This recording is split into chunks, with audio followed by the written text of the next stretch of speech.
Hello, everybody. Welcome back. Welcome back to the channel. We're live from Los Angeles, and this is your host, Jan Brando, for the Watches and Style channel. We're going to talk about some new releases tonight, some auction updates, which have been quite slow. I realized going through the usual suspects, be it Sotheby's, be it Phillips, be it Christie's. They all have their consignments open in multiple locations.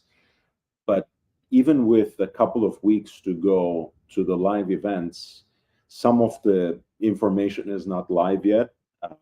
They have not yet posted their listings for some of the late February and early March events, which raises a few eyebrows for me. And we'll get to that point momentarily, because as always, we're going to be doing some crisis talk. As you guys know,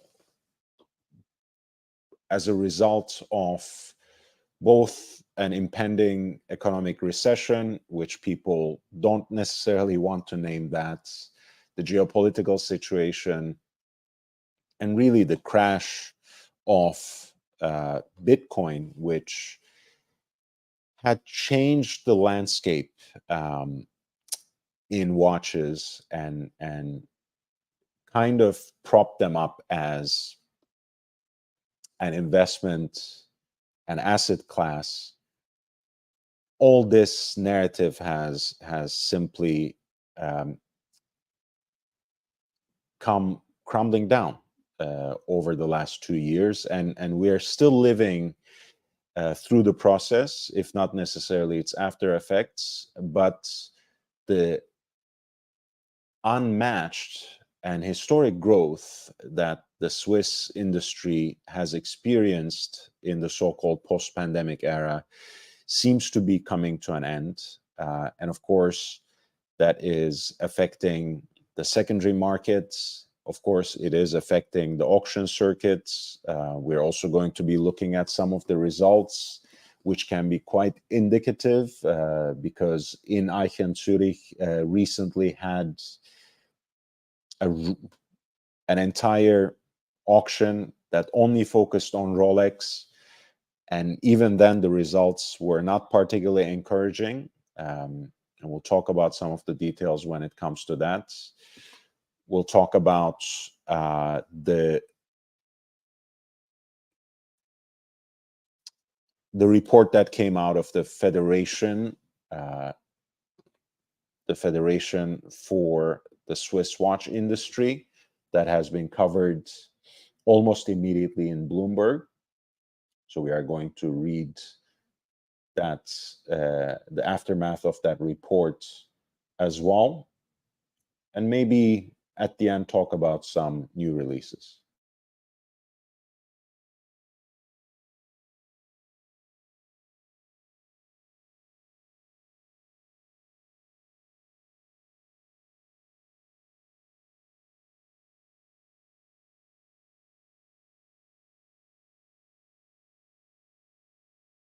Okay, I didn't actually froze up. I was just trying to see what was going on.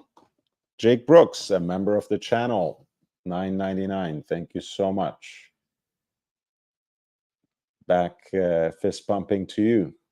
As you guys know, it's been a while. I'm not doing a live stream every night as I used to do, so I'm a little out of shape, and you'll have to excuse me as I fumble around. But we are getting back on the horse. So let's start with some smaller news, which is a new release from Unimatic. As you guys know, Unimatic is a brand that operates out of Italy, out of Milan, if I'm not mistaken. And they really distinguish themselves with the minimalism of their designs.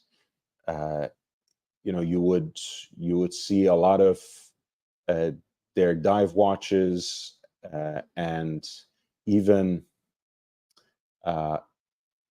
field inspired pieces, and also chronographs, which have this sort of stripped down aesthetics, like dive watches that have rotational bezels that are oftentimes completely unmarked.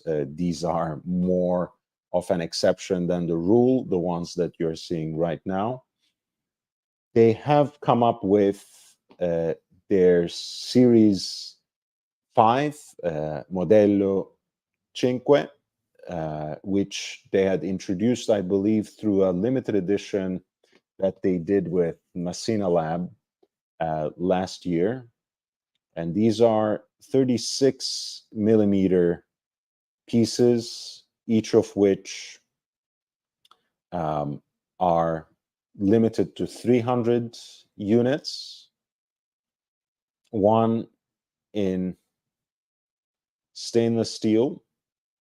This is the U5SA with a matte black dial, skeletonized hands, which kind of match again that the hour markers.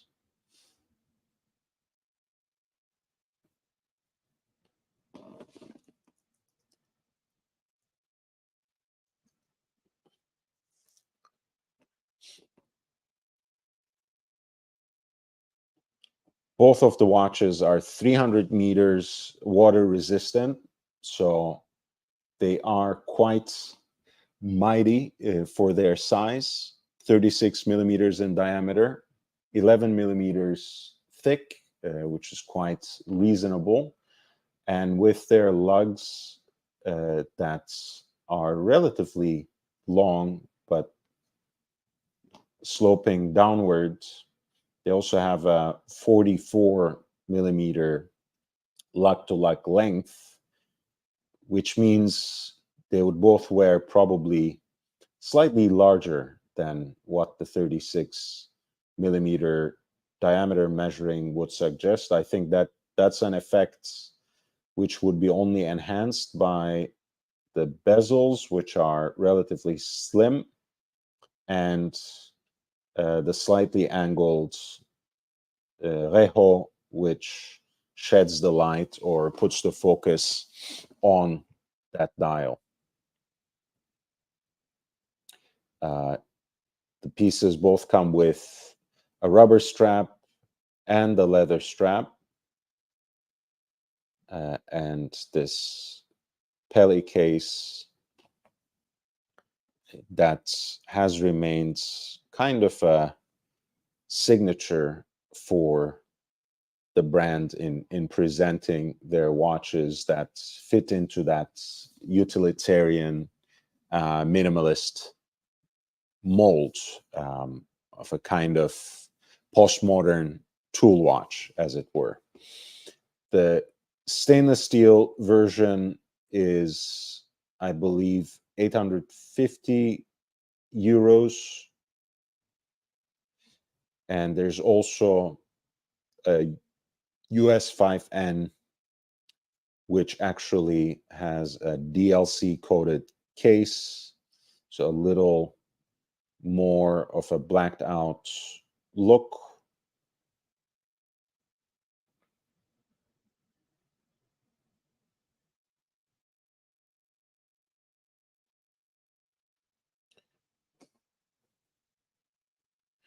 And honestly, the dial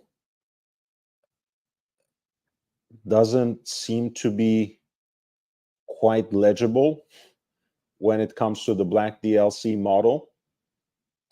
But I guess for all that tool watch aesthetic, I believe this is more of a goth special than something for legibility necessarily. So I guess it would still find its fan, its customer. Oversized crowns are part of what I like about their designs, and it really pops out in the smaller case, in the smaller proportions of Modello 5. This is the U5S-AN, the black DLC coated version, which is priced at €850. Again, coming with a rubber strap and a leather strap.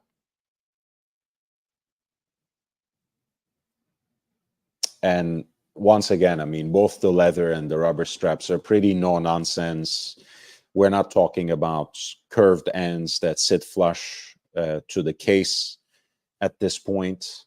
But I think this particular design goes with the larger ethos of the piece. I think both of these pieces run on Sellita movements. It's the SW200-1 that beats at 4 hertz and has a 41-hour power reserve. And you know, SW200-1 is obviously one of the most ubiquitous movements,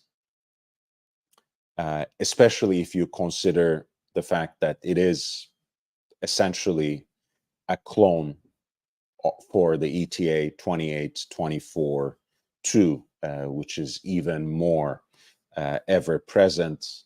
You know my stance on generic movements. I think they're just fine as long as the price point reflects the fact that they're generic movements, that they're mass market movements. After all, there are so many advantages of using generic calibers in your mechanical watch. It makes them readily serviceable. It's tried and true, right? We know these are workhorse movements that stand the test of time and that can be serviced relatively easily and quite capably by any watchmaker worth their salt.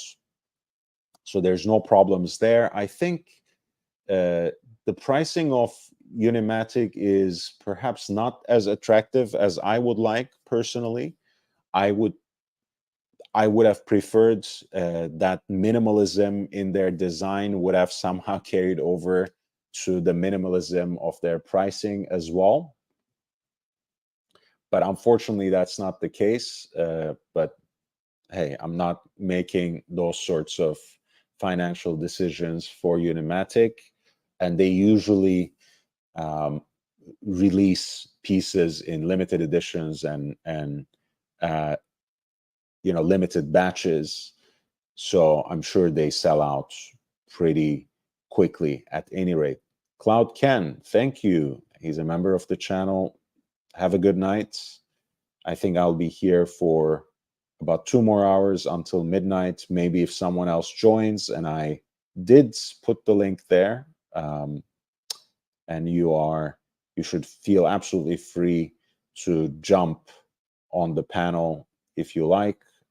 That's an invitation open to everyone, of course. So if you want to talk watches, I would be happy to host you on the panel. I don't do any rigorous vetting, you know, so even if you're completely new, you shouldn't hesitate to come on board and just shoot the shit.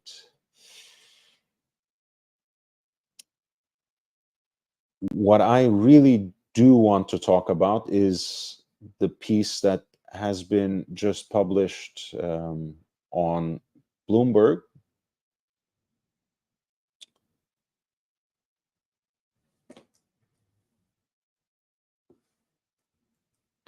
And this piece is penned by one Andy Hoffman and is based on the newly released report by the Federation of the Swiss Watch Industry, and along with Morgan Stanley's Swiss Watcher and the Deloitte report, this is one of the usual documents and research pieces that we use on this channel when I have my regular sit downs with the professor when he actually calls in from the old country. So Swiss watch exports struggle as luxury slowdown persists, and you'll quickly realize that the framing of Bloomberg, which increasingly dedicates more pages, or perhaps I should say more bandwidth, to the world of watches, their framing is always within the larger context of luxury. And I think that makes a lot of sense. We have talked about this in different platforms even, but very often on this channel as well, that the longevity of the mechanical watch, the survival of the Swiss watch industry was secured in the post-quartz era with a narrative that focuses on the artisanal craft that is involved in making these watches, the traditional value of making watches in terms of preserving a certain time-honored practice that is local and that is especially distinctive of Vallée du Joux. But even more importantly, that future for the mechanical watches, after they had basically surrendered their claim to precision timekeeping, was really secured by this reframing of the mechanical watch as an aspirational luxury article, just like a Kelly bag, just like a Birkin, just like a Louis Vuitton or Goya truck, just like your brand name denim, just like your hype sweater, so on and so forth. So you will notice quickly that the luxury explosion, the bubble that has been quite inflated in the pandemic and post-pandemic era, where people had a lot of free money and a lot less opportunity to throw it around in the free world, in the world of travel and fine dining, etc. A lot of this money has been poured into luxury goods, and there has been a disproportionate growth. And that growth, to a certain extent, still continues, but the rate of the growth has been tempered tremendously. And that's an important thing that the Federation reports notes and that Andy Hoffman reiterates here. Shipments rose 3.1% by value and 2.9% in volume in January. Watchmakers under pressure from slowing demand and strong franc. Right, again, like a decade ago, the US dollar was more valuable, and you might say even significantly more valuable than the Swiss franc. But these days, the Swiss franc is stronger than the US dollar, and that's not necessarily helping the industry, where the US still remains the biggest market. And there's an interesting point there when we talk about value and volume, and I will come back to that as we go through the details. Swiss watch exports rose modestly in January as growth slowed and weak demand for luxury and mid-priced watches dragged on the sector. Monthly exports increased 3.1 to 1.9 billion Swiss francs, 2.2 billion in US dollars by value. The Federation of the Swiss Watch Industry said Tuesday growth was as high as 11.8 in the first half of last year. So you see there has been a significant dip. The number of timepieces exported rose by 2.9% to 1.2 million as shipments of the Swatch brands Blancpain and Omega collaborations drove demand at the low end.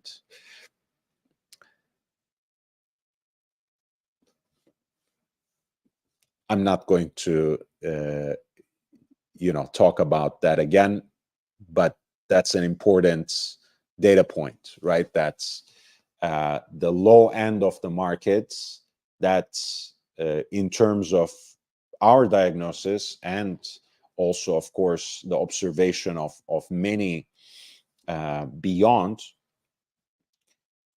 the sub 3,500s, the sub 3,500 USD, or you can say also Swiss franc category, was fast disappearing. But at least Swatch Group seems to have found a recipe to keep interest alive at that particular price point, at that segment, with these plastic versions of some of their legacy designs, iconic models. I think that's something that they will continue to do. I believe it's detrimental to the equity of those brands in the long term, but they must think that they are in a very precarious position, or they're simply way too cynical and are trying their best to cash in as much as they can while this purple patch still extends in a much more minimalized form beyond the post-pandemic era.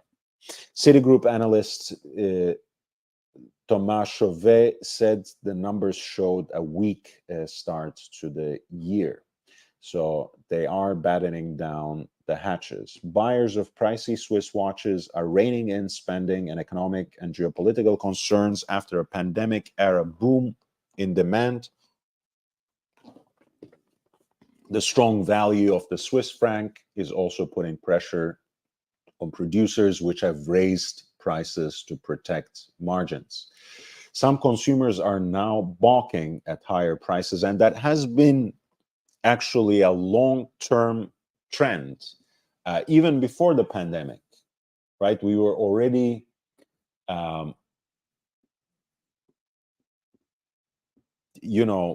we were already complaining about how brands like Omega and also Tag Heuer, more recently Breitling, and even Tudor have, through regular price increases, sometimes to the tune of 2, 3, 4 or more price increases per year, have been literally up marketing themselves out of that segment that we had diagnosed is fast disappearing, right? The 3,500 USD entry level or sub 3,500 entry level luxury watch. So that has, of course, been a policy that big watchmakers, independent of the price segment, have followed, and I feel that's going to bite them back because it's one thing to again ride the wave of that sort of boom for a year or two and maybe three, when you could afford to keep your prices at that level where they were, for the most part, either even with, or at times even lower and much lower than the secondary market pricing. But nowadays, that's certainly not the case, right? I think Vacheron Constantin is actually one of the best examples of this phenomenon, along with their sibling brands A. Lange und Söhne. It was fine to have those prices, let's say, for their 1951 Temps de Vache chronograph, right? 1955, I'm sorry, Temps de Vache chronograph, which is today, I think, around $45,000 in the stainless steel version.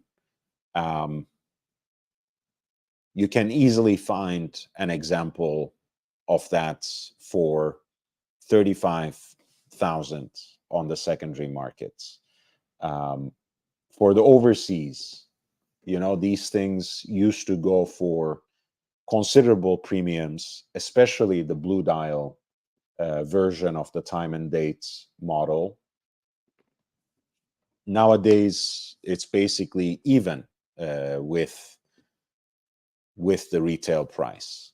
And remember, this last generation of the overseas, which is the third generation of their luxury sports watch, was introduced in 2016, and it was basically right around $12,000 at retail when it was introduced. And year 2024, we're talking about a price increase that saw that retail price as more than double now. So it's a serious problem that they will have to cope with, that they will have to address in long term.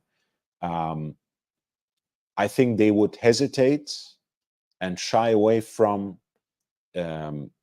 lowering their prices, not because of some cartoonish greed, don't take me wrong, but at the risk of alienating their customers, their collectors who have bought all these expensive watches from them, sometimes entire collections from a single brand.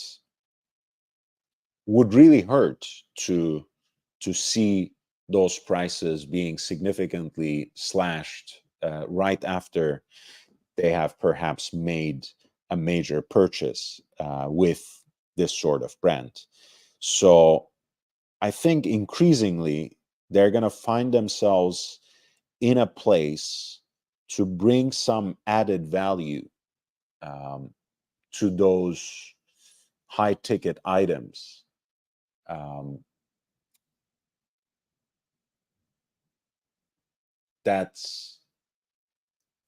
And this is just a guess, right? I'm just conjecturing. I don't have any insider information on this except my own research and extensive reading and involvement in the luxury space. I think they're gonna lean hard on luxury experience. That can be in the form of course, the kind of exclusive events and experiences that a lot of brands offer. AP owns a hotel that's quite proximate to their Le Brassus base, and they have more than a dozen AP houses now globally. A lot of the boutiques of these and boutiques and salons of these kinds of high market brands are already designed to facilitate these type of exclusive experiences and host the sort of posh events that will attract a certain kind of luxury customer. But I think actually the horizon is in fact much more limitless and much more open to imagination. So I'm imagining that the kind of experiences that were perhaps reserved up until this point to the most exclusive VVVIP customers might end up trickling down to just about most people who buy anything right above the entry level with these brands. I'm talking about perhaps paid trips to the manufacturer.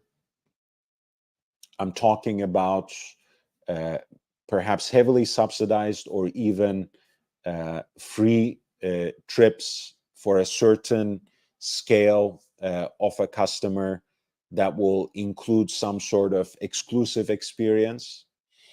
I don't know. I'm just kind of making a cartoonish depiction now. Like, say you will have a horological themed Vacheron Constantin sponsored cruise that pays particular attention to the overseas line. Who knows? Of course, I'm just presenting that as a joke. I'm sure it will be much more thoughtful and much more elegant when it comes to a brand like Vacheron Constantin. But I think that kind of approach where your luxury watch purchase will be bundled within that high price tag, which seems now quite inflated, with some sort of luxury experience, right? You buy this watch from us, and not only will we give you this or that accessory and invite us to our events at the boutique and we'll pop a champagne too. No, it will be much more than that.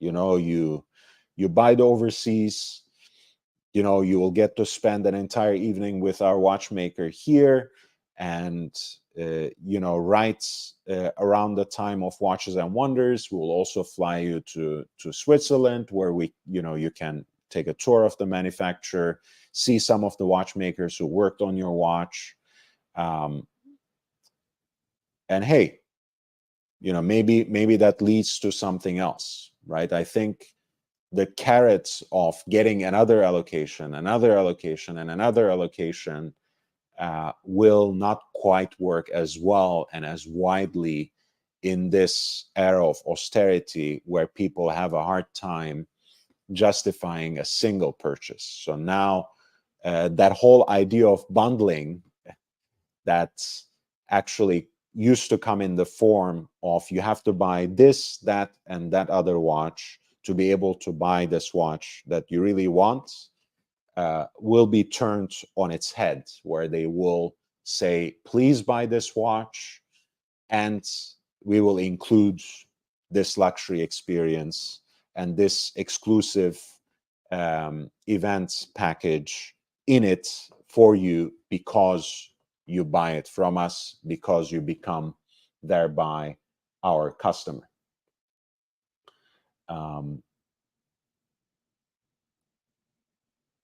Please hit the like button, by the way. I know a lot of people listen very intently to this channel and even frame their own narratives, their own presentations, their own ideas after it. So, leaving a like at least as your gratitude would be appreciated. because you are getting all these wonderful ideas from my very likable personality and silky smooth voice after midnight on the East Coast and right on the edge of it here on the West. So take notes, hit the like button, and support the channel, whether that is by leaving a comment after the live stream ends, sharing the link, or contributing to the platform in other ways. After all, this channel remains the one and only live stream and broader platform that comes together around the passion for and knowledge of wristwatches. There's no fluff, there's no drama, there's no marketing shtick, there are no masters above me. There's only one and only. You might know me as Lord. I go now by Young Brando, and I am at your service. Andy Hoffman continues, the number of exported watches priced above 3,000 francs fell 4.5 in January, even as their value rose 4.3, the Federation said in the statement. That might sound contradictory or at least paradoxical, but it's actually very easy to explain. The professor has been very insistent on this particular point. Gandog, so nice to see you, man. You're a great friend of this channel and a great supporter as well. I really appreciate you. The professor intones this a lot, right? He usually speaks about Rolex, but he also underlines wider industry trends by pointing that out. Brands are leaning more and more heavily on the luxury aspect of mechanical wristwatches, I said earlier. And one way to really drive that home is an increased and intensified focus on precious metal watches. So, yes, you might say two-tone watches are making a comeback, and Vacheron Constantin 222 was the hottest watch for the last 2 years. And is the Polo 79 going to become that as well? You realize that the propaganda machine, right, that defines public relations and marketing on the era of our era has been dead set on selling you the idea that precious metal watches and two-tone pieces are actually cool. I know they are, right? I've had a two-tone watch since the early 2000s. Since I was in college, so I know how cool they are. I don't need anyone to tell me. But the fact that Rolex started releasing more and more two-tone sports watches beyond their absolutely classic two-tone Submariners, the Bluesy and the Bumblebee, as we sometimes call them, testifies to that fact. The fact that they have really expanded their precious metal offerings, where they also bolstered and diversified that particular portfolio with the advent of the Oyster Flex, right? Their titanium reinforced rubber band that they offer exclusively for their gold pieces.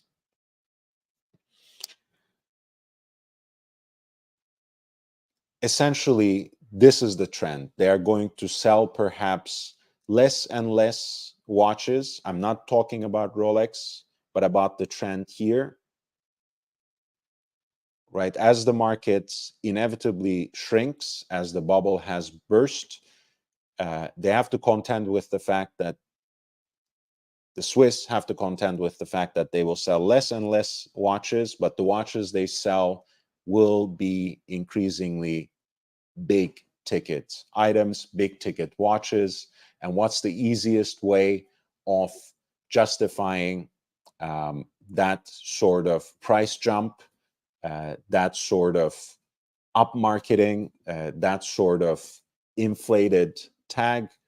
It's material, it's precious metal. Um, and this is certainly the case with all shades of gold and platinum, as well as bimetal watches. But we have talked about this as well earlier. It's also an argument that brands use when they present watches in forged carbon, ceramic, and other, even titanium, right? When it's the high grades, that's an excuse a lot of brands use to even price their watches much higher, sometimes double the price tag of a stainless steel example or a similar model in stainless steel.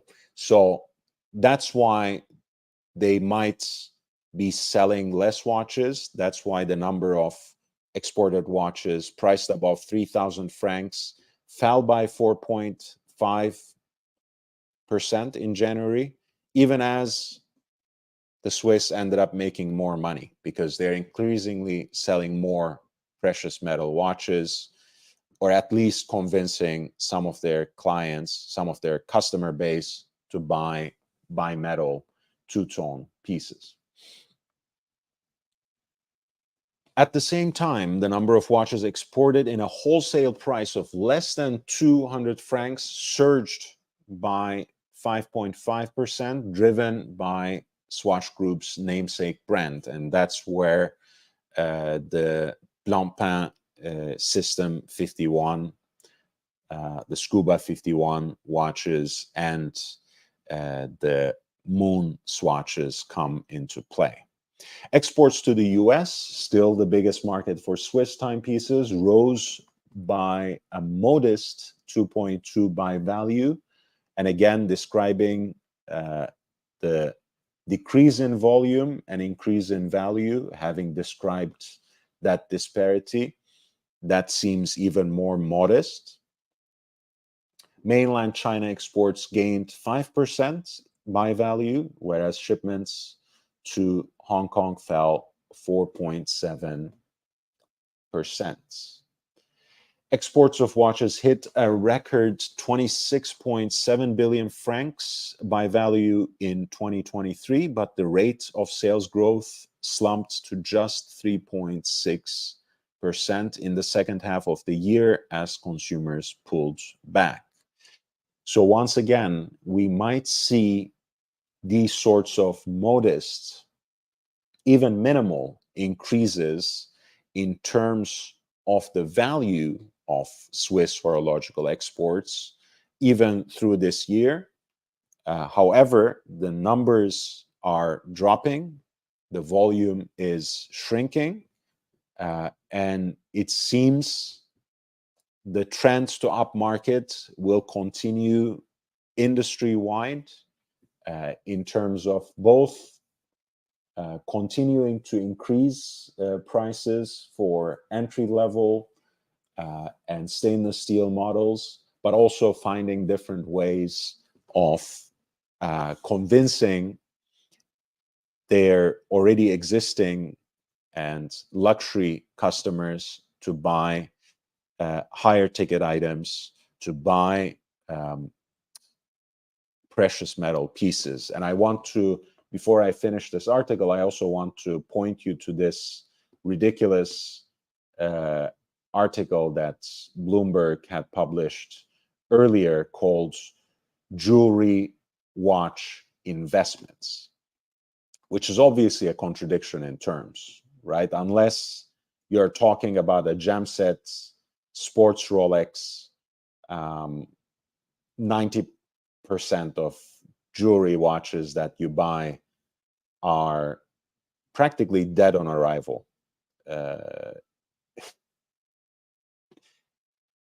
They are basically immovable, unsellable the minute you buy them, right? There are maybe a handful exceptions beyond the gem set sports Rolex and a highly exclusive AP Royal Oak or an application piece Patek. But you see how hard they're trying to sell you this kind of item. I'm going to use an objective word as much as I can, precisely because the actual volume of the sales is going down the drain pretty fast. The luxury watch industry is the third largest export sector in Switzerland and employs about 60,000 people.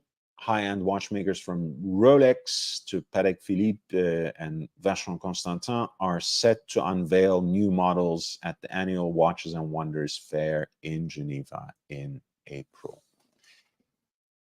That's going to be really interesting. You know, the product cycles usually range from 3 to 5 years. So in many ways, at least for another year, at least for another Watches and Wonders, we're still working with the kind of excitement and maybe over enthusiasm that impelled a lot of legacy brands to cash in. So a lot of the releases, I think, that come from Watches and Wonders will be quite humdrum. I don't think there will be much of anything exciting. I think they will still lean on, minimal cosmetic changes, reviving some legacy models, some iconic designs, maybe putting a different spin on it. There will be a lot of green dial and salmon dial watches. There won't be much of technical innovation. There might be some elements of upmarketing that we talked about, precious metal watches from perhaps what are otherwise non-entities or non-players in that particular market. I don't do predictions on this channel, as you know, in terms of like photoshopping some imaginary Rolex models or whatever else, but I can certainly speak to these trends, and I'm sure we will have time to elaborate on them. But expect a lot of largely predictable, mostly boring precious metal releases with lots of salmon dial, lots of green dial, and other small cosmetic touches.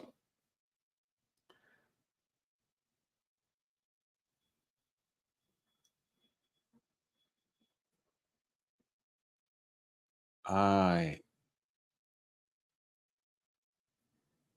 right, so I wanted to talk a little bit about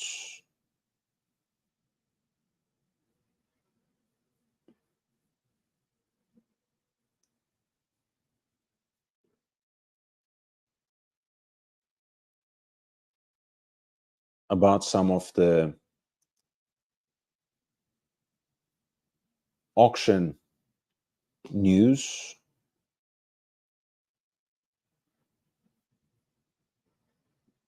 I came across,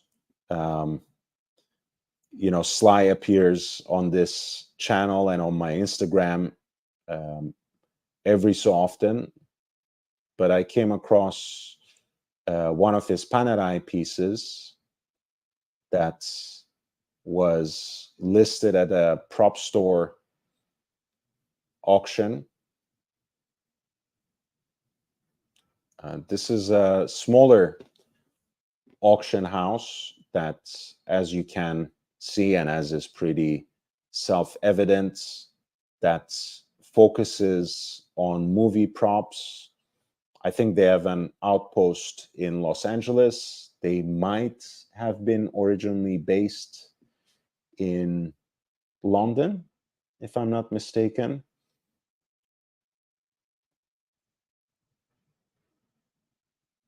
But this is basically an auction that they will have in March in Los Angeles that focuses on film and TV, props and entertainment, memorabilia. And this is apparently Barney Ross's, Sylvester Stallone's character from the Expendables, Barney Ross's Luminor Panerai 1950 Regatta Rattrapant chronograph, the split seconds chronograph Luminor Panerai that Sly wore in the movie, with a starting price of 12,500 and an estimate that puts the value of the watch in the range between 25,000 and 50,000.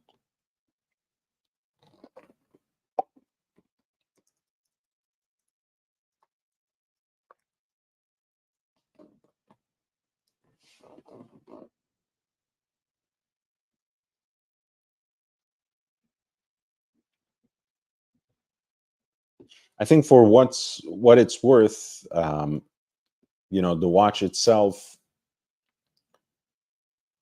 is intriguing. Who doesn't like a split-second chronograph, even though we are not really talking about an immense horological achievement here. It's, as far as I know, this is a movement that has been built on the ever-present and quite generic Valjoux 7750 base, with I think with a Lajoux Perret,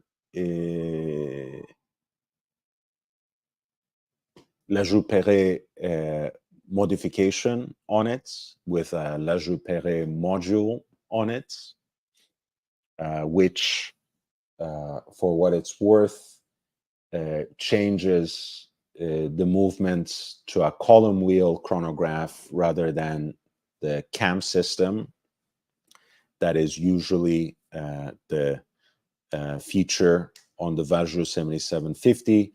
And obviously in this particular case, it also adds rattrapante, a split-second function, which means that you can time two subsequent events, in the sense that you have your usual start, stop, and reset pushers that flank the crown at 3 o'clock, but you also have at 8 o'clock an extra pusher, which allows you to split the two centrally deployed chronograph seconds, one of which will stop at the minute you push the rattrapante or split second button, and the other one will continue.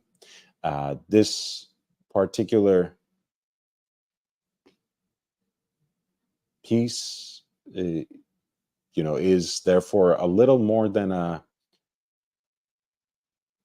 movie prop.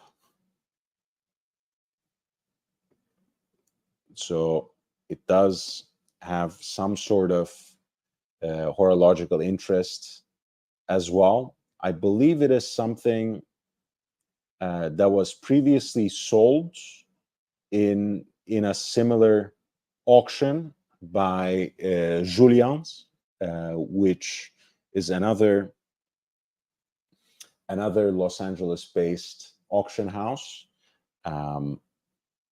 I think it was Stallone himself who had that sale in the December of 2021. I guess part of his moving out,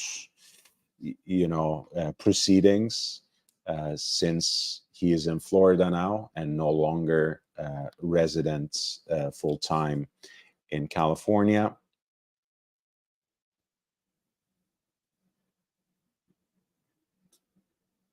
It's a 44 millimeter stainless steel case with,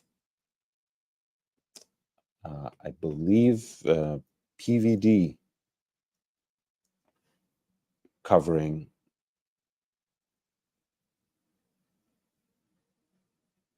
And I believe it was a limited edition, so I'm not sure. I don't think this is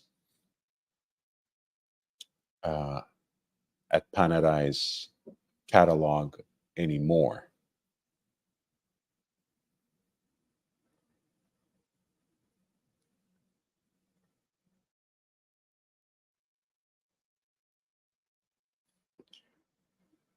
Interesting piece, does come with the initial certificate of authenticity that was presented at that Julian's auction.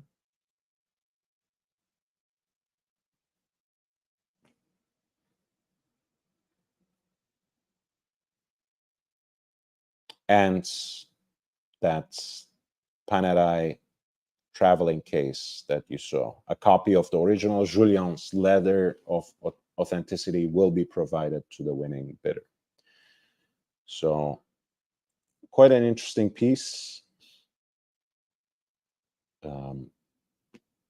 I think worth a look. This will be an auction that will take place next month on March 12th in Los Angeles. I believe their outpost is in Valencia, but apparently this auction will take place at the Peterson Automotive Museum, which is right on Wilshire. Part of that stretch that is sometimes called the Miracle Mile or the Museum Mile. So that is an interesting opportunity as well, a great venue.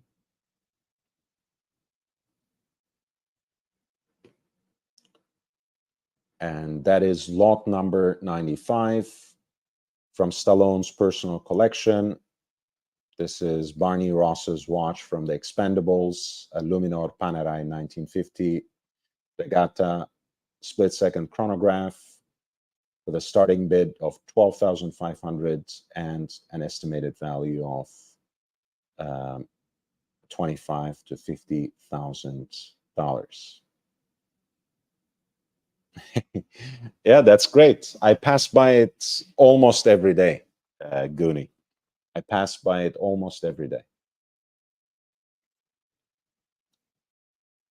The other oddball and interesting auction news, I'm sure some of you must have heard about this, but Swatch, as part of their charm offensive about the Moon Swatch collection, is doing this charity event with Sotheby's. It's really an online auction, 11 lots, all of which includes a briefcase full of the 11 Moonshine Gold watches that have been released.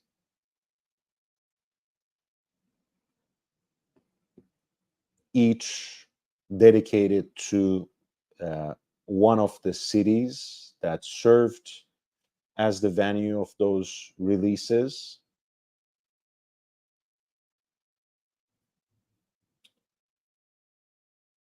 The lots will begin closing in 3 days. So on February 24th, 3 p.m. Central European time, Geneva local time. And lots will close apparently independently at 1 minute intervals from each other. So keep that in mind if you are remotely interested. Goonie, I share the sentiment. God bless whoever is bidding on that plastic junk. I think some people at least are motivated by the fact that this is a charity auction. I think, let me see. All proceeds will go to Omega's partner, Orbis International, which is an international charity that aims to ensure equal access to quality eye care for everyone. Their message is pretty simple. 90% of vision loss is avoidable. With your help, we can ensure everyone has access to quality eye care, no matter where they live. So I think that's part of the motivation, and that's why I said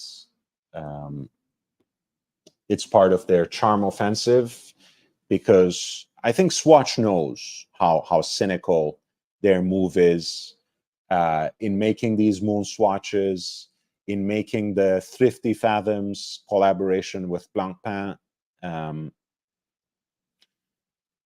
They know that they're essentially polluting the world and duping collectors and incipient collectors with plastic watches that don't really offer lasting value.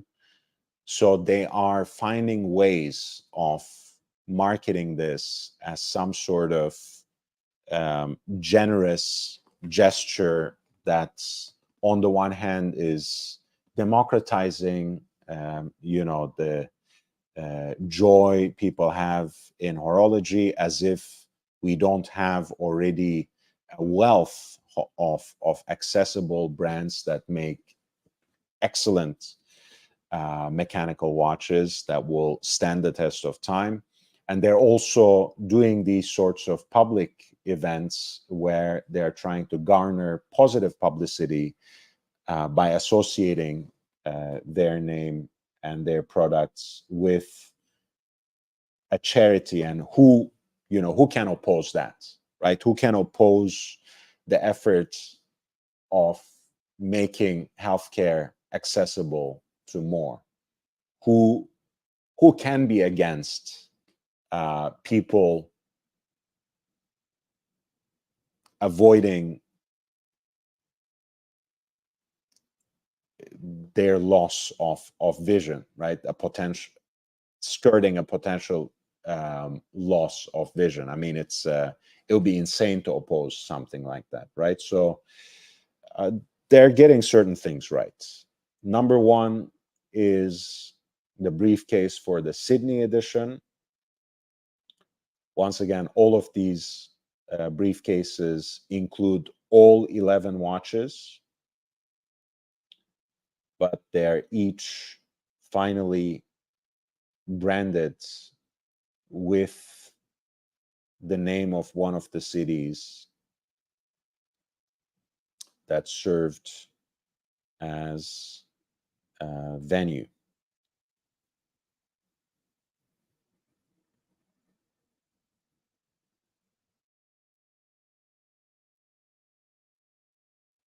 I think they also all include this fluffy teddy bear as well that is dressed up with a cute little t-shirt which bears both Omega's logo and Orbis's logo. And again, Orbis is the high quality eye care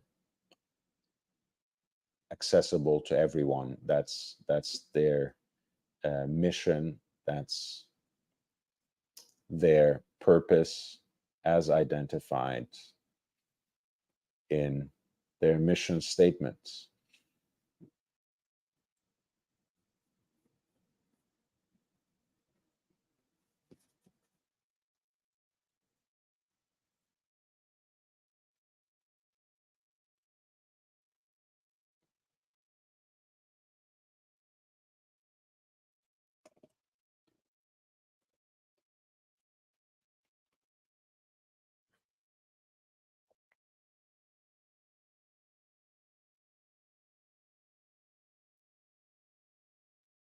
The Sydney edition, which is lot number 1, had an estimate that set the value of these watches, this set, somewhere between 5,000 to 10,000 in Swiss francs. But the current bid, with less than 4 days to go, stands at an amount in excess of 34,000 in US dollars. Hey, Memovox. Nice to see. I love your sense of humor. Good morning. Everyone should be able to read their perpetual calendar. Yeah. Maybe there's a charity for that too, Memo. Maybe there's a charity to help, provide rich old men with monocles so they can actually read their perpetual calendar watches. That maybe we should start that charity, Memovox. Goonie says that the Swatch collabs were a main focus of their last earnings call tells me where the company is headed.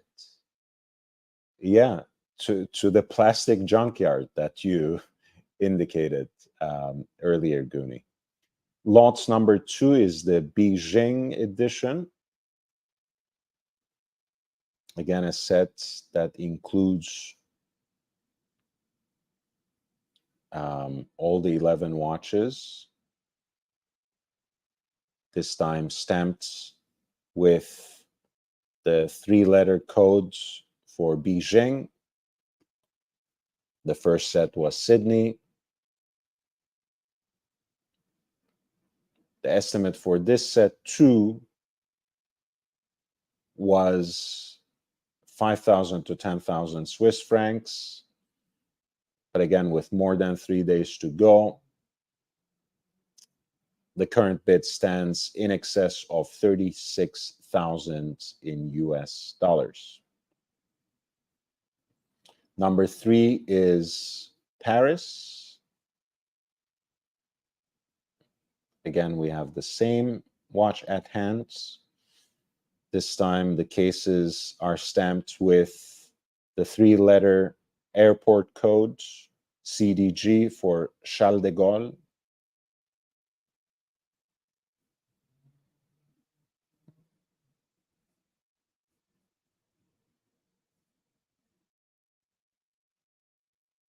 And this particular set is the one that's soaring the highest thus far.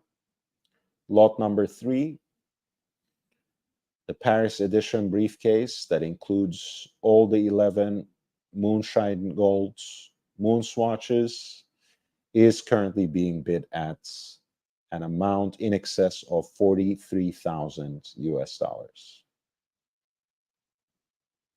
Lot number 4 is Hong Kong.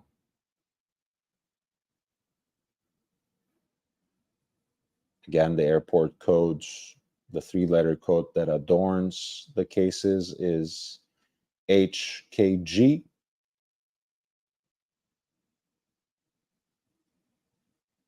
And the bidding for lot number 4 stands at an amount in excess of 36,000 US dollars.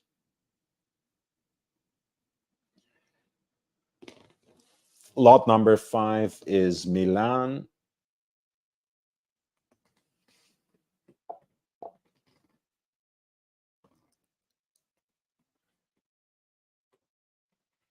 Bearing the codes of Milan Malpensa airports on its left flank, MXP. This set likewise includes all 11 Moonshine Gold moon swatches, and of course that adorable fluffy teddy bear that bears both the Omega brand and the logo of the charity that they are supporting.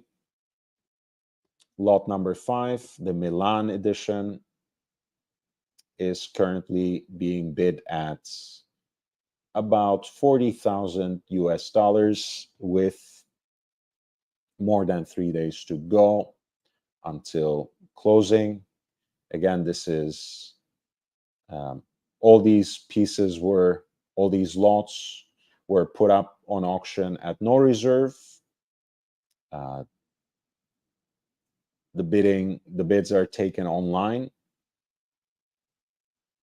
and the lots will start closing at 3 p.m. on February 24th, Central European Time, Geneva local time. The lots will close independently at 1 minute intervals. Lot number 6 is Tokyo.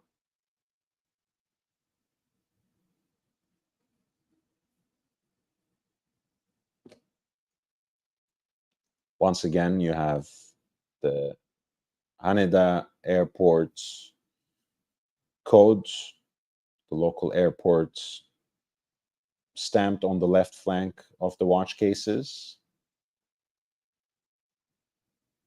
All 11 pieces included in this briefcase, in addition to the mascot of this initiative. Lot number 6 is being bid at an amount in excess of $34,000. That was the Tokyo edition of the suitcase that includes all 11 of the Moonshine Gold moon swatches. Singapore edition is lot number 7.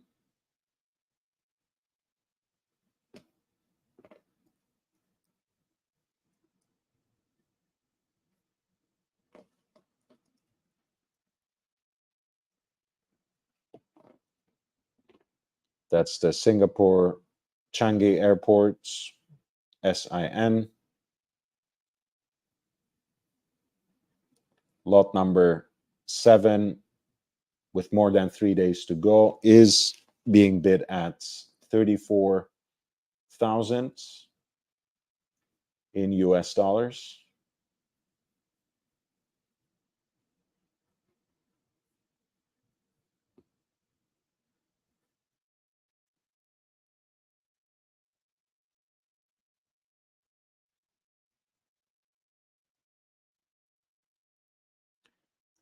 Lot number 8 is the Bangkok edition, BKK.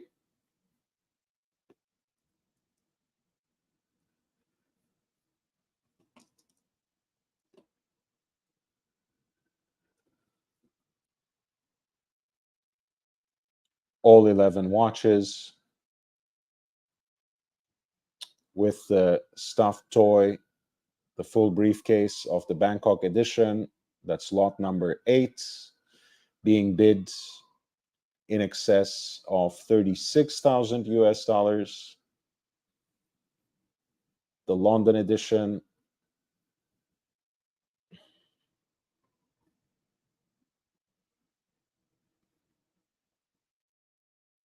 London Heathrow, LHR,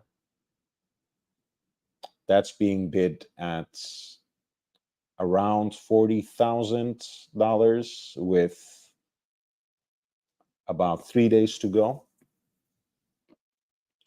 Lot number 10 is New York, JFK,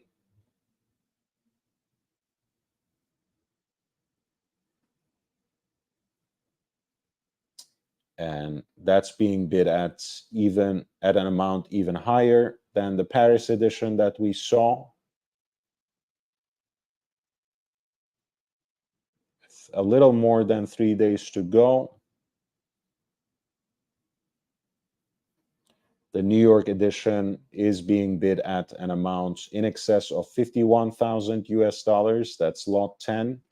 And the last lot, which is the Zurich edition, again, including the briefcase that holds all the 11 watches, all the 11 distinct Moonshine Gold Moonswatch editions, stamped with the 3-letter codes of the city's airports. And this final set in this auction, which is a charity auction with the proceeds going to Orbis International, an international charity aspiring to allow access to everyone to quality eye care. This lot number 11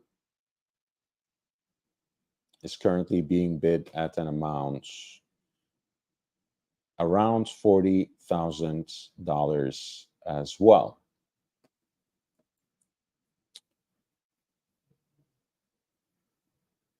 Now, I promised you to take a look at some auction results from in Aachen.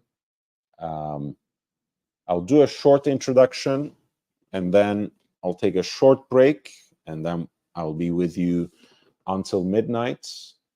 In the meantime, please hit the like button. It really helps. It helps immensely, actually, for a channel this size. That gives me a lot of exposure, that puts me in front of a lot of new people. So you cannot imagine. So hit the like button. Any comments that you write after the live stream is done, that really helps to boost the algorithm a little bit. Everything that you write in the chat too, but comments which I can interact with, I think is extremely helpful. I've always seen almost immediate effects of that. So please do so. Share the link. I really appreciate your support and presence. If nothing else, that's fine. If you want to contribute to the channel, you know how. The links are down there. And of course, the super chats, super stickers, and everything else. You can even leave those super chats, leave your comments with some contribution as well. That's always an option. But again, in the absence of anything, it's good that you're here. It's good that you're listening. It's good that you are chipping in and participating. And it would be great if you would share the link with other enthusiasts and collectors.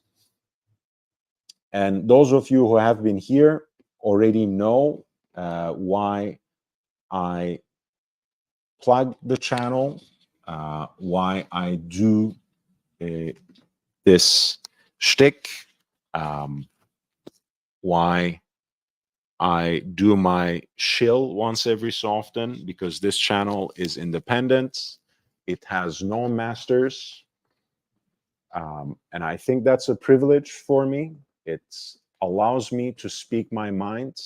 It allows me to opine freely. It allows me to share with you all kinds of information that the mainstream watch journalists won't touch, are afraid to touch, because it might ruin or spoil their insider's relationship with the industry, because it might deprive them of all sorts of freebies and other financial things that they gain from it. I work for myself, which allows me to work for you on this platform, and anything and everything you put in comes back to you in terms of the quality and quantity of content. By the end of this month, we'll be celebrating 2 years of this platform. I think that's an immense achievement beyond the number of clicks and subscribers. But if I get a little bit of a boost from here until the end of the month, I would appreciate it immensely. So if you haven't shared the channel with anyone, feel free to just share the link. Feel free to share one of the shorter videos. You know, that's a good idea. I cover a lot of different topics, all kinds of different genres and models and complications when it comes to watches. So click the video tab, find a video that might interest your fellow collector, your friends with whom you talk watches, and send it along with an invitation to subscribe, and I will be forever indebted to you. Thank you so much. So in Aichen, which, as you know, it happens to be one of the earliest, one of the oldest auction houses that focus on watches, is more recently working more like a disruptor within the auction circuits. They hold live events as well. A lot of times in Geneva, even though they're officially headquartered in Zurich, but they also, their strength is curating these online auctions, oftentimes thematic, but also in terms of whatever consignment they have available at the time, where they will put up these watches really usually at price points to sell, very attractive brackets, interesting watches, even though a lot of times it's still the usual suspects. I really appreciate the thematic curations, the thematic auctions they do. Sometimes they can be really inventive, focusing on a particular complication or genre. It can be chronographs, it can be calendar watches. Sometimes they are truly innovative in the sense, for example, they had a German-speaking watches collection, I think late 2022, I want to say, maybe early 2023, where they put together some of the big German brands from Glashütte, like A. Lange & Söhne, Glashütte Original, alongside brands from the German speaking region of Switzerland, such as IWC Schaffhausen, Moser, and others. It was quite cool. It was really interesting. Also last year, which is something I really appreciated because I'm a big fan and because they dared to do something like this in the current geopolitical situation for a Russian watchmaker. They also did a sale that honored the work of Konstantin Chaikin, which was, I think, a first in doing so, certainly on Konstantin Chaikin's watches, but I think more broadly on the work of a living Russian watchmaker as well. But without further ado, they more recently just had an auction called Top Rolex, which again is probably the least inventive and most predictable category. in and of itself, I think for them to start off the year, start off the second month of the year with an auction like this speaks volumes already, that they are less adventurous, that they are trying to go with something tried and true, something that certainly sells on auction. And we're not talking about extremely niche vintage Rolex models, but neo-vintage, maybe,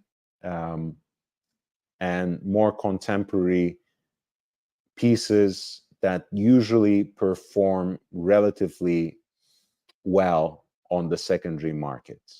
So we'll go through some of these watches. And as you see, they're mostly modern, mostly contemporary, I should say. A lot of them perhaps in the neo-vintage category, but practically all of them the usual suspects. As always, I will drop the link. So if you want me to cover any specific lots before I close tonight at midnight, I urge you to send in the lot number with a super chat. Otherwise, I will go with my own choices and we'll go from there. I will be right back, Joe. In the meantime, you'll look at lot number 1, which is the Submariner that goes by the nickname the Hulk.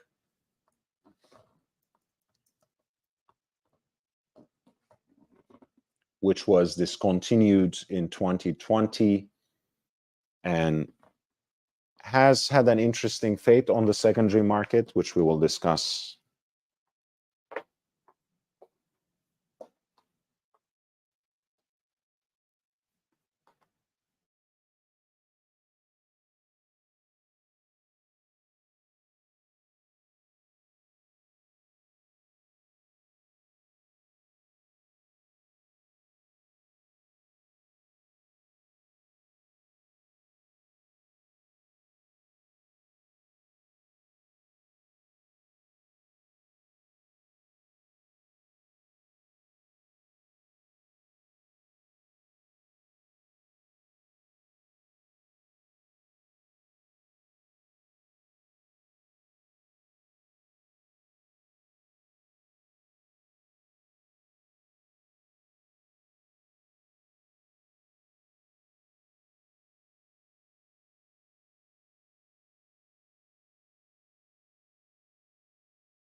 All right, we are back.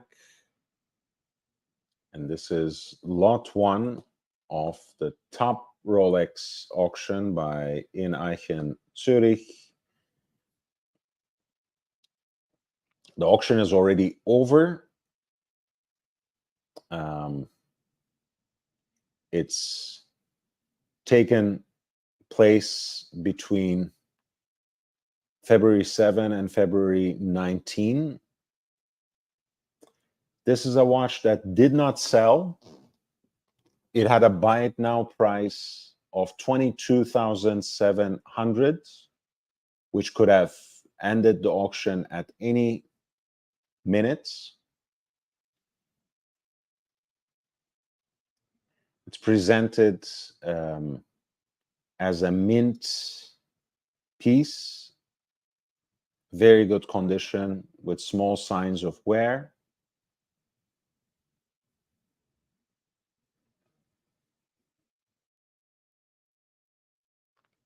Nevertheless, it did not sell.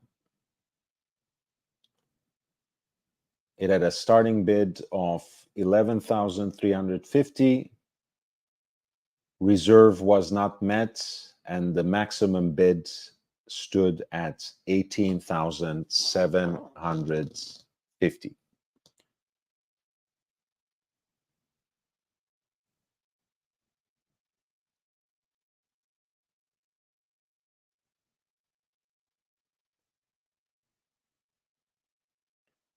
Lot 2 was a plain Jane, no dates Submariner, namely the reference 124060. So the Submariner 41, as people sometimes call it, the one that's somehow adjusted the proportions of the watch and made it, at least to my taste, aesthetically more appropriate, even though some people who have been used to the older generation somehow complain about the clasp. Otherwise, as someone coming from collecting vintage pieces, 4 and 5 digits, I'm already quite separated from a yearning for a contemporary Rolex, but as objects out in this world, I am more attracted by this particular series, the 124060, aesthetically speaking, in terms of proportions, than the previous generation that was, for example, presented by the Hulk, the 116610, for the dates version, of course. This piece also didn't sell. The buy it now price was set at 14,750.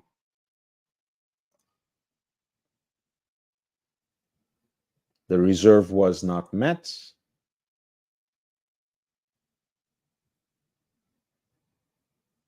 And once again, the highest bid, which was at 10,800, was not enough to meet the reserve price.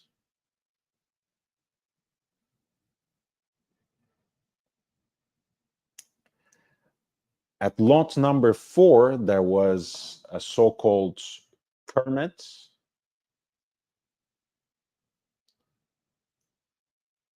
This is another piece that did not sell. They gave their customers a buy it now option, which was set at 27,250 for lot number 4. The Kermit, which, as you know, was the 50th anniversary Submariner, introduced in 2003. The 116610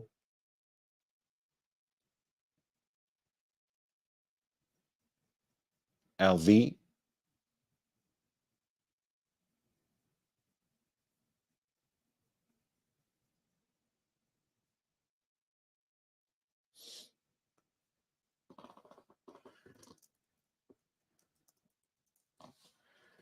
And of course, there are Kermits that are more or less desirable. They're different. There's the whole phenomenon of the flat pour, of course, which distinguishes the early examples of this model. And obviously, the earlier examples that are close to the real 50th anniversary pieces,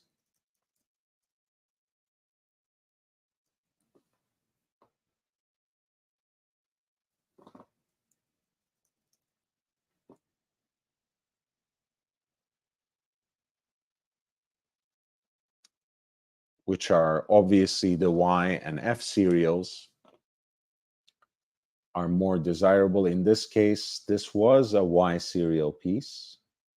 This was, as you can see from the bezel, a flat 4, right, with this flat angle there, trapezoidal shape. But it wasn't the watch that sold, the 16610LV, the Submariner date Kermit, also known as the 50th anniversary Submariner. The maximum bid was 21,000 in US dollars, but it wasn't enough to meet the reserve.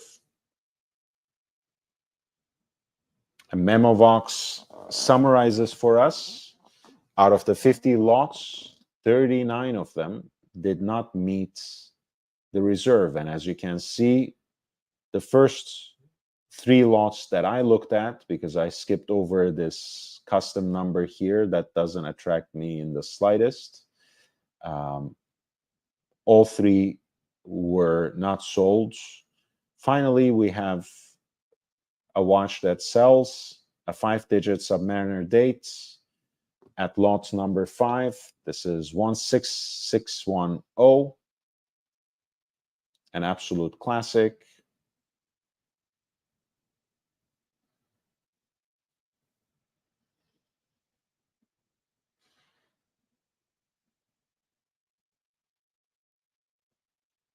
And that was actually sold through the buy it now option at 11,350.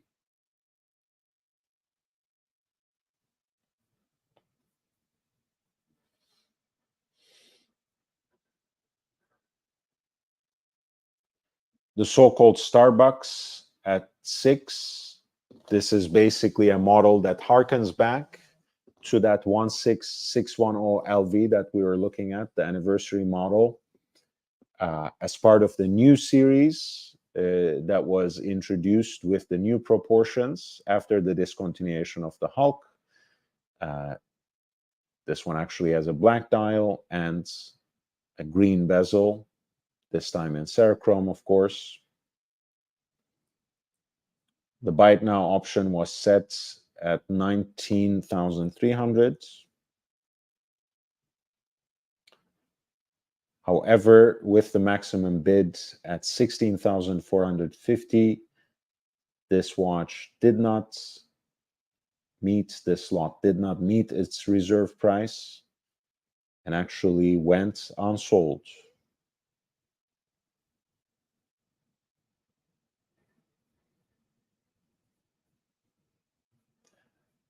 Lot number 7 was another Kermit.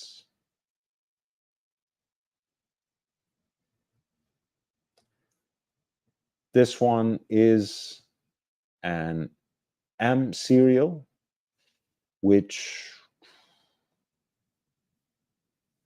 if I'm not mistaken,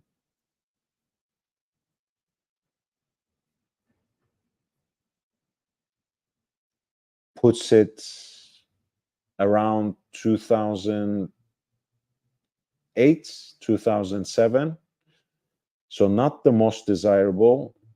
It doesn't have the flat 4 bezel either. Obviously, that wouldn't be appropriate for its production time. So this one was priced much more attractively, ready to go. There was a buy it now option at a higher price point, but it actually hammered at in US dollars. And again, you know, some people like the Kermit because of the aesthetic, right? I still prefer aluminum bezel pieces to the more recent, more contemporary, and in many ways, you might say technically superior and more rigorous models that often come with the Cerachrome bezel as well.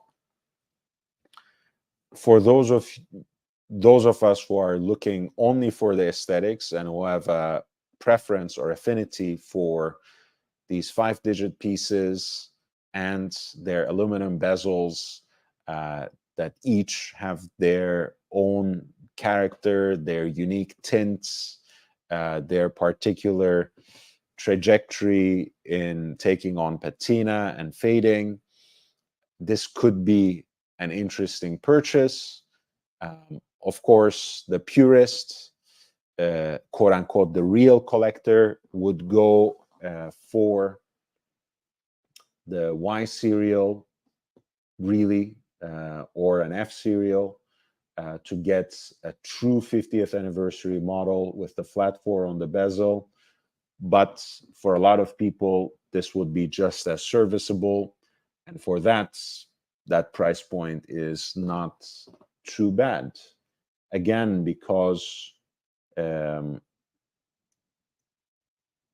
Eichen works with a model where they don't have premiums.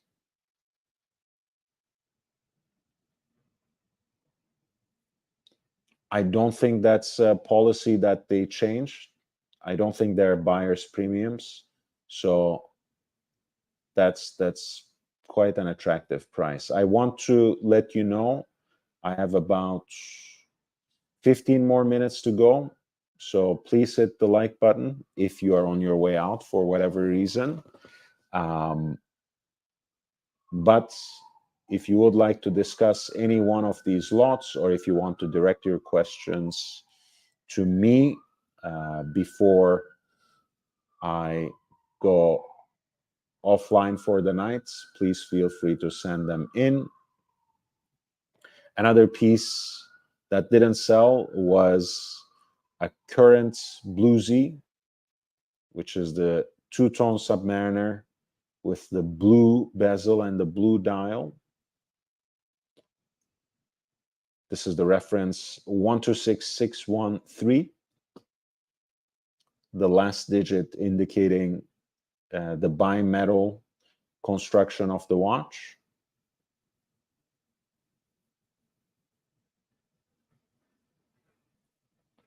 Once again, there was a buy it now price option, which was set at 18,150, which is a premium over the list price, right? These things are priced at around 15,000, if I'm not mistaken, in the US market, maybe a little more. And it didn't sell. The maximum bid was right around the retail pricing of the model at 15,350. And apparently it didn't meet their reserve. So lot 8 was another unsold piece.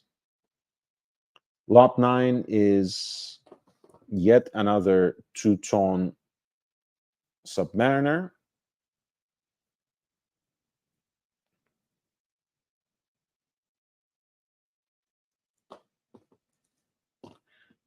And that's also the most recent generation, this time 126613LN, lunette noire, indicating the black bezel, which matches the black dial. Again, a Submariner 41. The newer series, Lot 9. This piece had a slightly more attractive buy it now price option at around $17,000, but no one used that option, and the maximum bid was right under the retail pricing as well, 14,200, which didn't meet the reserve, meaning the piece was unsold. Again, all of these results, I think, speak volumes. You have here an auction house that listed a lot of quite desirable, if also rather ordinary Rolex pieces, a lot of them from the current catalog for sale, offered them at price points that were right above the list price, and the majority of them did not sell, right? And considering that they also don't charge premium, they were offering a decent enough deal, right, for someone who just wants to walk away with a like new watch. No one bit the bullet. And to me, that tells an entire story. Lot number 10 is the plain Jane stainless steel version of the Submariner 41.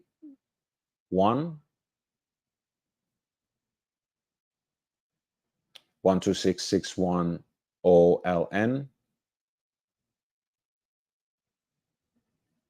That one also went unsold with the maximum bid at 14,200, not meeting the reserve.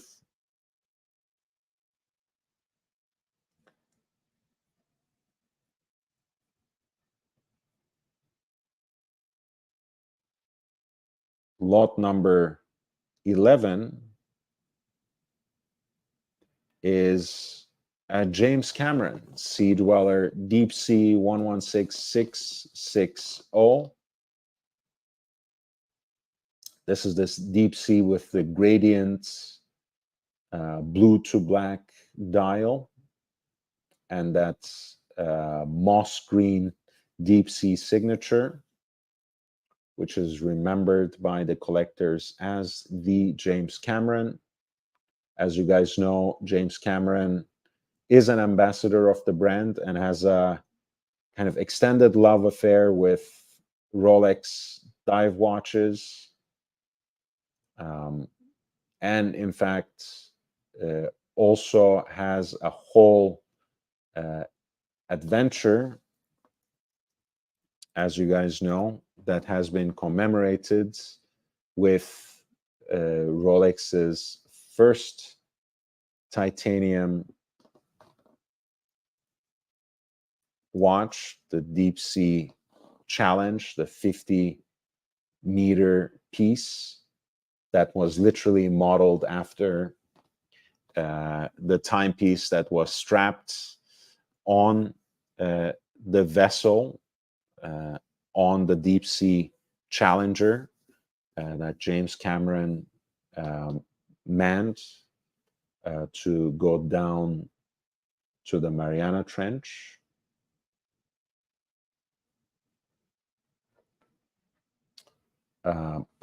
Maybe that mythical story still has some sort of appeal. Maybe that is still a compelling narrative, because Lot 11 was one of the pieces that was sold. It was, in fact, bought by someone who used the buy it now option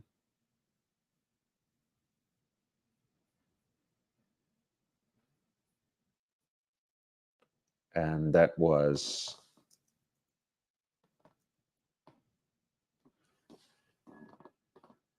set at 18,150, which, you know, again, they may have gotten lucky, because I think these pieces sell at or under 15,000 on the market right now. So this is one of the rare W's that in Eichen Zurich picked up in this particular auction. Lot number 12 was Yachtmaster 42 in white gold.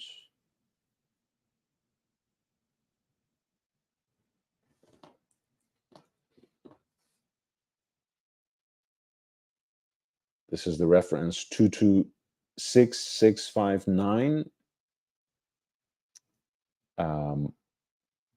Belying the trends that we talked about in Rolex's offerings, where you have a lot of these premium luxury pieces that are oriented towards a daily use and an everyday usability that is testified by the use of the rubber band, which is titanium reinforced from within, and which Rolex insists on calling a bracelet, the Oyster Flex. That's where the market is heading, as much as we might still be enamored by more utilitarian tool watches rendered in stainless steel and even maybe titanium. But the Yachtmaster lineup, I think, is doing good things and interesting things for the brand. That being said, lot number 12 didn't sell either. It was basically priced at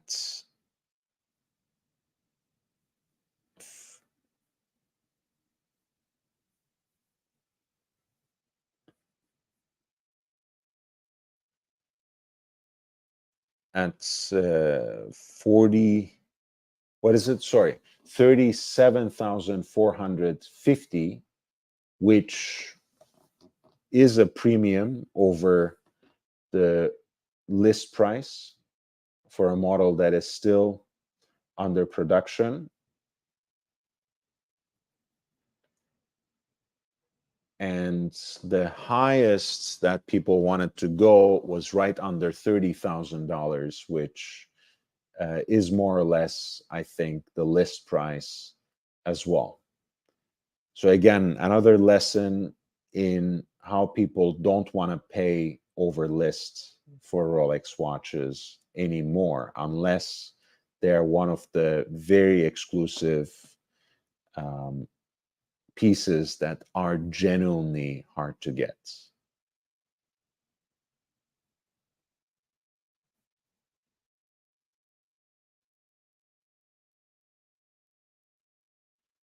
All right, the last stretch, I have about 10 more minutes, let's say. Lot 13, Yachtmaster 37 with the rhodium dial and baby blue accents that include both the writing on the dial and the sweep center seconds. Another disaster, I would say, and sometimes I struggle to understand. Again, I guess they were going by habits. The auction houses are just as guilty as thinking that they could continue to ride on that wave where everything would be so much more expensive and carry so much premium above their list prices. Yachtmaster 33, I think, is less than $12,000 at retail. I think the list price should be closer to 11,000 than 12,000. But at any rate, less than 12K, if I'm not mistaken. And they had that basically as a starting bid. Someone went all the way up to 18,150, and that didn't meet the reserve.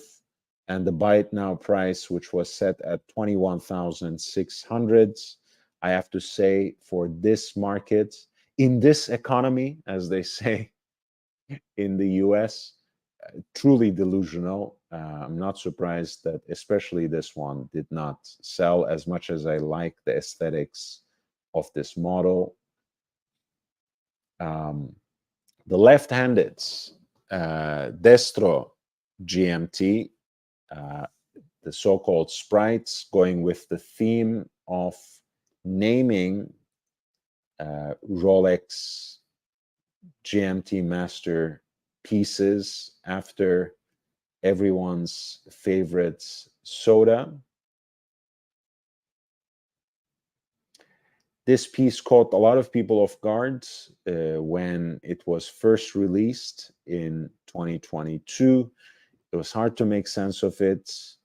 It was hard to understand where it really came from, even though Rolex had made as one-offs by and large watches, especially dive watches that had the crown at 9 o'clock, that were hypothetically, at least, or theoretically, let's say, designed for left-handers who would rather wear their watches on their right wrist, or, as I mentioned, divers who would rather not have the crown dig into their wrist. Anyway, it was extremely popular at the beginning because it was rare, because it was odd, because it was new. And as with a lot of unusual Rolex releases, there was always the danger or fear that it might be almost immediately discontinued. That's not yet the case, although who knows? That might be one of the first pieces of news that we receive in early April when Watches and Wonders kicks off. But that being said, the piece is still there, still part of the Rolex catalog. And I think the list price should be somewhere around $11,000, maybe a little more. The starting bid was already higher than that. Someone went as far as 18,750, nowhere near the buy it now option, which is almost the double of list price. This was one of those pieces that didn't sell because it didn't meet the reserve. I think I have time maybe for 2 more pieces. Let's do that. Let's do 2 more pieces. I would appreciate if you would hit the like button. I'm almost done for tonight. I take Wednesdays off, but I'll be back on Thursday, back to the regularly scheduled programming. I'll be having, again, regular live streams, hopefully as many of them as I can do during the week, but at least 3 or 4. That's my commitment to you, and that's how we will carry this channel forward. Lot 15, a GMT Master 2 Pepsi, again, from that 5-digit era, from the era where those bicolor bezels,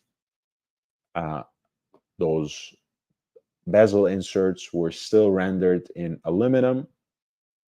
This is the 16710, the GMT Master 2 with a K serial, which places the production year around 2002, if I'm not mistaken. Once again, they had a buy it now option that trended quite high. I think above the average going rate of these pieces. It's not like we are looking at a really exceptionally unique piece or anything else in the way of provenance that would place this so much higher. Yes, it has box and papers. and something that at least resembles a full set. But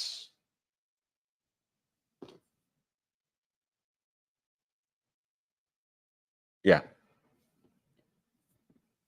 I'm not surprised that it didn't sell. And the reserve price was not met. The maximum bid was right under $12,000. And the buy it now price was an extremely optimistic 15,900, which did not really hit the mark. No one pulled the trigger on it. So this might be the last piece. It is the so-called Batman, which was probably after the Daytona, Rolex's first hype watch in the 21st century. It was their most distinctive watch of that generation of ceramic bezel pieces, long before anything else really took off. It was the Batman that was really carrying the flag. We talked about kind of the initial lack of excitement about the Hulk. It was understood to be a little gaudy because of the ceramic bezel and the somber style that were both green. I think that was a misperception based on simply publicity shots. When people started seeing it in the wild, seeing it in the boutiques, I think they realized how much more muted it really was, considering the color scheme. And it quickly took off, only to start selling over a premium, with a premium over a plain Jane black dial Submariner dates. People were expecting it to skyrocket after it was discontinued. It did not, at least not thus far. And considering the condition of the market, that's not a surprise really. But coming back to this, Rolex introduced the 116710LN as the first GMT Master 2 with a ceramic bezel in 2007, whereas the Batman was introduced in 2013, and that is the 126710BL and R that you are looking at right now. This is the one with the oyster bracelets, which I think still remains perhaps the more desirable. I see people getting more allocations of the example with the Jubilee bracelet now. I don't know whether that's simply a trend or whether that testifies to the, slight exclusivity on the side of the ones that are properly Batman with the oyster bracelets. You know how people fight over this. All this goes to say that this remains still a very successful and desirable model. There's always a discussion of what will get discontinued with Rolex. I think if anything gets discontinued this year, there's a chance that one of the GMT Master bezel options might disappear from the catalog. And honestly, I wouldn't be surprised if it is the Batman rather than the Pepsi, even though everyone expects Pepsi to disappear. But that is just a guess. That is just conjecture. So I don't have any insider information or what. All I can say is that the Batman remains pretty solid, pretty popular, and quite a safe bet when it comes to different genres of the GMT Master. So I'm not surprised that it sold, that it hammered at 14,750, which is, I think, a couple of thousands over the retail price, but probably a premium you can justify, especially in a situation like this where you don't pay any premium. So lot 16 was one of those rare lots in this auction that actually sold. With that being said, I'm getting ready to say goodnight to you. It's past midnight here. I will return on Thursday night. I already look forward to it. In the meantime, please share the link with other collectors, fellow watch enthusiasts.